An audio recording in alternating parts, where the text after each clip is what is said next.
साथियों, अनुसूचित जाति अनुसूचित जनजाति जो अधिनियम है 1989 में ये कानून बना। तो सिविल राइट को भी प्रोटेक्शन देने के लिए जो एक्ट 1955 22 ऑफ 1955 एट्रोसिटी एक्ट में जुड़ता है। तो जब भी एट्रोसिटी एक्ट कोई भी थाने पर रजिस्ट्रेशन हो जाता है तो नोडल अधिकारी का कर्तव्य क्या बनता है, ये जानकारी हर कोई अनुसूचित जाति अनुसूचित जनजाति व्यक्ति को रखना बहुत जरूरी है। ये नोडल अधिकारी कौन होता है? नोडल अधिकारी उस सचिव स्तर का ऑफिसर होते हैं, यानी ये स्टेट लेवल का ऑफिसर, मतलब जो डिस्ट्रिक्ट मजिस्ट्रेट से भी ऊपर है। उनका रेस्पॉन्सिबिलिटी क्या है, उनका ड्यूटी क्या है?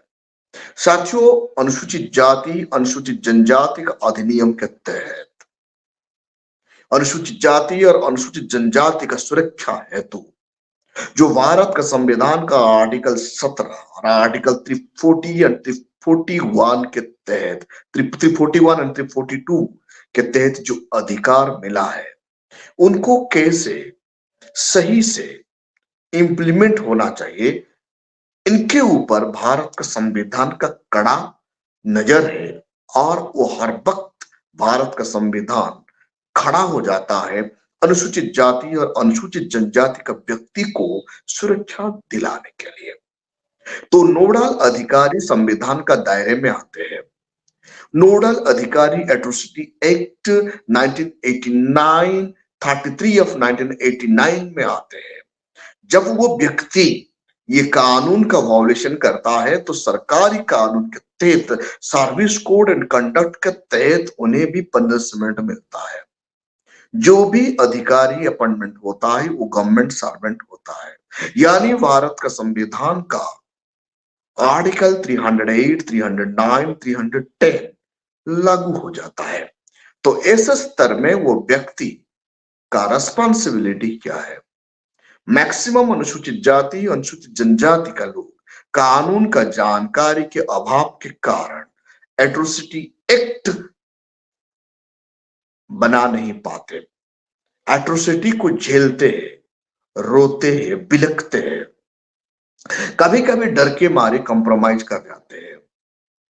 जब भी एट्रोसिटी होता है तो आप लोगों को डरने की कोई जरूरत नहीं है, आप डट कर खड़ा होना बहुत जरूरी है, क्योंकि भारत का संविधान का आर्टिकल 17, आर्टिकल 341, 342 आपको हर वक्त मदद कर रहा है। इसीलिए एक नोडल अधिकारी को भी एट्रोसिटी एक्ट 33 ऑफ 1989 के तहत नियुक्त किया गया है। वो एट्रोसिटी एक्ट का नोडल अधिकारी का रिस्पॉन्सिबिलिटी क्या होता है? जिस दिन से केस रजिस्टर्ड हो गया, मामला रजिस्ट्रेशन हो गया थाना में, उसी दिन से नोडल अधिकारी का ड्यूटी एंड रिस्पॉन्सिबिलिटी आ जाता है। और रिकॉर्ड होने के बाद वो नोडल अधिकारी केस रजिस्टर्ड रिकॉर्ड का रिपोर्ट लेना उनका आवश्यकता, और वो रिकॉर्ड लेके आवश्यक कार्रवाई करना और विधि व्यवस्था को देखना उनका रिस्पॉन्सिबिलिटी है। जब ये व्यक्ति, ये नोडल अधिकारी ऐसा नहीं करता, वो सर्विस कोड ऑफ कंडक्ट के खिलाफ है, उसके साथ साथ लोक सेवा नियम का खिलाफ करता है, और भारत का संविधान का आर्टिकल 308, 309 एंड 311 जो आता है, इनको भी वायोलेशन करता है। ऐसे अधिकारी के लिए भी सजा का व्यवस्था भारत का कानून करता है। तो बहुजन समाज ये जानना बहुत जरूरी है। सचिव स्तर मतलब वो एक आईएएस लेवल का ऑफिसर होता है। हर स्टेट में एक सचिव रहते हैं, एक सचिव स्तर का अधिकारी रहता है। उनका रिस्पॉन्सिबिलिटी है आज कितना केस रजिस्टर हुआ और क्या एक्शन लिया गया, पीड़िता को कैसे मदद किया गया, और पीड़िता का आश्रित को क्या राहत उपलब्ध हुआ या नहीं हुआ, क्यों नहीं हुआ, कौन रिस्पॉन्सिबल है। और जो नहीं लिया, जो जो राहत राशि नहीं दिया, उनको राहत नहीं किया गया, उनको मदद नहीं किया गया, या एट्रोसिटी पीड़िता को कोई भी मदद नहीं किया गया, मतलब डायरेक्ट नोडल अधिकारी ऐसे ऑफिसर का खिलाफ कार्रवाई करने की अधिकार प्राप्त है। जब नोडल ऑफिसर ये नहीं करता तो नोडल ऑफिसर का गलती भी सामने आता है। तो याद रखिए, नोडल ऑफिसर का काम है केस रजिस्टर हुआ ना नहीं हुआ, जब से रजिस्टर हो गया उनका रिपोर्ट वो लेगा, विधि व्यवस्था अनुसार ये रिपोर्ट लेगा और देखेगा और इंस्पेक्शन भी करेगा। उसके साथ कौन कौन पीड़िता है, पीड़िता का आश्रित कौन है, और पीड़िता और आश्रित को राहत तुरंत उपलब्ध हुआ या नहीं हुआ। जब नहीं हुआ तो वो रिपोर्ट बनाएगा और उनका रिपोर्ट लेगा और तुरंत पीड़िता को और पीड़िता का आश्रितों को राहत दिलाने के लिए ऑर्डर पास करेगा, उनका दायित्व है। और जो भी व्यक्ति इसके लिए नेग्लिजेंसी कर रहा है उनका खिलाफ कार्रवाई करेगा कौन, नोडल अधिकारी, जो सचिव स्तर का ऑफिसर होता है। और भी विधि व्यवस्था यहां लिखा गया है, जो अनुसूचित जाति और अनुसूचित जनजाति के खिलाफ 1989 33 ऑफ एट्रोसिटी एक्ट के तहत एक जो लोक सेवक रहता है, वो लोक सेवक का संरक्षण कक्ष को गैर सरकारी संगठन कार्य देखेगा, यानी एनजीओ यहां एंटरफाई करेगा। बड़ी दुख की बात यह है, ऐसे मामले में अनुसूचित जाति अनुसूचित जनजाति से बिलोंग करने वाले एनजीओ नहीं होते हैं। इसीलिए मैक्सिमम पीरियड एनजीओ भी गवर्नमेंट का सपोर्ट और पीड़िता का खिलाफ हो जाता है। नोडल ऑफिसर भी जब सवर्ण हो जाता है, वो नोडल ऑफिसर एट्रोसिटी केस का सही से कार्रवाई नहीं करता, और जो एनजीओ भी चलाते हैं वो मनोवादी हो जाने से वो लोक सेवक को जो इंस्पेक्शन होना चाहिए उनका कक्ष को, वो सही से नहीं करता और उनका कार्रवाई नहीं देखता। कारण एजुकेशन के अभाव के कारण, कानूनी जानकारी का अभाव के कारण भारतवर्ष में maximum schedule caste schedule tribe लोगों का ऊपर जो अत्याचार होता है, जो एट्रोसिटी होता है, वो अत्याचार और वो एट्रोसिटी सामने नहीं आता। जब भी केस रजिस्टर्ड भी हो जाता है, हर हालत में उन्हें कॉम्प्रोमाइज करके बिठाया जाता है और डराया जाता है, यानी नोडल अधिकारी यहां चुप बैठ जाते हैं, एनजीओ वाले चुप बैठ जाते हैं। तो इसीलिए साथियों, बहुजन समाज का लोगों को पढ़ना है, लिखना है, खास करके भारत का संविधान को जानना है, और the schedule caste schedule tribe prevention of atrocity act को भी बारीकी से जानना है, ताकि आप आपका स्वयं का सुरक्षा कर सके और आप पड़ोसी में जो हो रहा है अन्याय, अन्याय के खिलाफ आप लड़ सके। लड़ने के लिए ज्ञान का बहुत जरूरी है। इसीलिए बाबा साहेब अम्बेडकर कहा करते थे, विदाउट प्रिपरेशन, बिना प्रिपरेशन का लड़ाई हार सुनिश्चित है।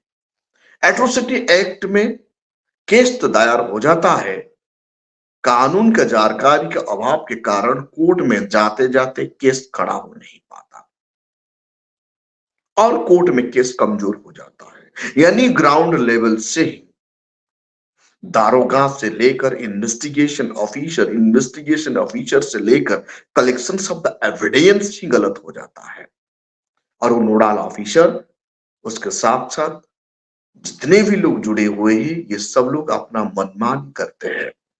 इसीलिए बहुजन समाज को चौकन्ना होना चाहिए और ज्ञान का मार्ग को सही से सिलेक्ट करना चाहिए। आप आपका परिवार को सुरक्षा रखना है तो आपको कानून जानना बहुत जरूरी है। आप आपका इलाकों को सुरक्षित रखना है तो आपको भारत का संविधान का साथ साथ एट्रोसिटी एक्ट को भी जानना बहुत जरूरी है। तब जाके आप आपका लोगों को सुरक्षा दे सकते हैं और खुद भी सुरक्षित हो सकते हैं। आज एट्रोसिटी एक्ट होते हुए भी एट्रोसिटी थमने की नाम नहीं ले रहा है। इसका सबसे बड़ा कारण है कानून का जानकारी का अभाव, और कानून को एग्जीक्यूट करने वाले लोग मनोवादी सोच रखने के कारण मैक्सिमम एट्रोसिटी केस कोर्ट जाते जाते दम तोड़ लेता है और कोर्ट हॉल में सजा दोषी को नहीं मिलता। कानून को छेड़छाड़ किया जाता है, एविडेंस को दबाया जाता है, इन्वेस्टिगेशन को प्रॉपरली किया नहीं जाता है, और इन्वेस्टिगेशन अथॉरिटी जो आयोग होता है वो अपना मनमानी करता है, क्योंकि सामने वाले कौन है उन्हें पता है। बहुजन समाज इकोनॉमिकली कमजोर हो गया है, बहुजन समाज सोशियली कमजोर है, बहुजन समाज पॉलिटिकली कमजोर। ये तीन कमजोर का फायदा उठाते हुए मनवादी एट्रोसिटी ज्यादा करता है। एट्रोसिटी एक्ट को देखभाल करने के लिए विशेष अधिकारी भी नियुक्त किया गया है। वो विशेष अधिकारी कौन है? ऊपर जिला मजिस्ट्रेट का रैंक से ऊपर है। जो अपीलेट कोर्ट होता है जिला मजिस्ट्रेट का ऊपर, उनसे भी बड़ा रैंक है ये। उनका काम क्या है? जो परिलिखित क्षेत्र में जो अपराध ज्यादा होना और जो अपराध होने के आधार पर तथा अपराध की संभावना के आधार पर चिन्हित किए गए और अधिनियम का अनुसार योजनाओं को पालन करना, लोगों को राहत दिलाना और देखना, आवश्यक कार्यवाही करना विशेष अधिकारी का काम है। लेकिन ये विशेष अधिकारी आज भी उनका काम सही से नहीं करता है। जिन जगह पर एट्रोसिटी बढ़ रहा है उनको चेकआउट किया नहीं जा रहा है। वो विशेष अधिकारी घर में बैठकर अपना काम करता है, वो फील्ड में भी नहीं जाता है।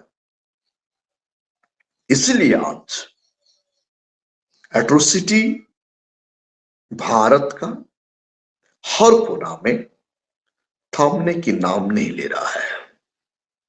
एट्रोसिटी दिन ब दिन बढ़ रहा है। Thank you. जय भीम। आज हम आपके लिए लेकर आए हैं बहुजन समाज की एक ऐसी किताब, कहीं हम भूल ना जाएं, एक ऐसी ऐतिहासिक किताब है जिसके अंदर आपको ऑडियो वीडियो देखने को मिलना है। ये पहली बहुजन समाज की ऐतिहासिक किताब है जिसके अंदर आप वीडियो भी देख सकते हैं। अब किताब के अंदर कैसे वीडियो देख सकते हैं ये मैं आपको पहले दिखा दूं। आइए तो हम देखते हैं। सबसे पहले आपने करना ये काम है कि किसी भी पेज पर मोबाइल द्वारा आप गूगल पे जाएंगे और गूगल पे जाने के बाद आपको कैमरे का निशान नजर आता है। इस कैमरे पे आप क्लिक करेंगे तो ये QR कोड को स्कैन कर लेगा। स्कैन करने के बाद यहाँ पर आप देखेंगे ये लिंक आ गया। आप जैसे लिंक पर क्लिक करेंगे आपकी वीडियो चालू हो जाएगी, यानी कि आपको एक सटीक जानकारी मिलने वाली है, एक ऑथेंटिक जानकारी मिलने वाली है। बहुजन समाज की पहली ऐतिहासिक किताब है जिसके अंदर आपको तमाम महापुरुषों की जानकारी मिलने वाली है। आप इस किताब में देख पाएंगे तथागत सम्यक बुद्ध जिनकी पूरी जीवनी आपको मिलने वाली है, महान सम्राट अशोक जिनका जीवनी आपको इसके अंदर पूरी मिलने वाली है, संत कबीर दास, संत शिरोमणि गुरु रविदास, सम्राट मीर भोज जिन्होंने इतिहास रचने का काम किया, गुरु घासीदास बाबा, वीरांगना झलकारी बाई, वीरांगना उदा देवी पासी, नागेली वीरांगना की कहानी, एकलव्य जिसका अंगूठा काट लिया था धोखे से, चोखा मेला हरिचंद ठाकुर, ज्ञानदीप छत्रपति शाहूजी महाराज, बिरसा मुंडा, ज्योतिबा फूले, माता सावित्रीबाई फूले, फातिमा शेख, EV रामास्वामी, स्वामी अच्युतानंद, बाबा साहब डॉक्टर BR अम्बेडकर जिनका मूल ग्रंथ आपको इसमें छोटी सी किताब में मिलने वाला है। आप ऑडियो भी देख सकते हैं, वीडियो भी देख सकते हैं।